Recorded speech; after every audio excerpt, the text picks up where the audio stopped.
आज काय नाश्त्याला स्पेशल बनवलं नव्हतं. रोज रोज स्पेशल नाश्ता म्हटल्यावर दिवाळी निघायचं की. मग काय, आजच्या नाश्त्याला होता चहा, खारी आणि टोस्ट. आणि शेजाऱ्यांकडून इडली पण आली होतीच. आणि चहा खारीचा नाश्ता पण काय स्पेशलपेक्षा कमी नाही बरं का. कुणाकुणाला तर तो पण भेटत नाही. आणि बाईच्या जातीला काय आरामाने सुख भेटायचं नाही बरं का. ह्यांच्या सुट्टीचा दिवस, पण आम्हाला कशाची आली सुट्टी. उलट या सुट्टीच्या दिवशी तर ना अजूनच काम वाढतंय. आणि कधी कधी तर ना असं वाटतं ह्या लोकांना सुट्टी नसलेलीच बरी. उघड डोसक्याला ताप होऊन बसतो. मग काय, सकाळची घरातली सगळी कामं आवरून घेतली आणि लागले ना दुपारच्या स्वयंपाकाला. रोज तर नाटक नसतात, पण सुट्टीच्या दिवशी ह्यांची नाटकं सुरू होतात.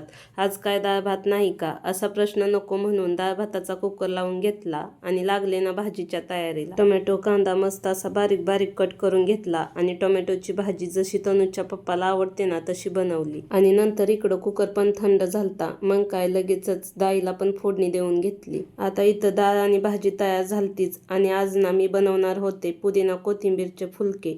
रोज तर चपाती भाकरी बनतेच, मग आज होता फुलक्यांचा बेत. मस्त असे टम फुगणारे गरमागरम फुलके बनवून घेतले आणि पटकन जेवणासाठीचं ताट बनवून घेतलं.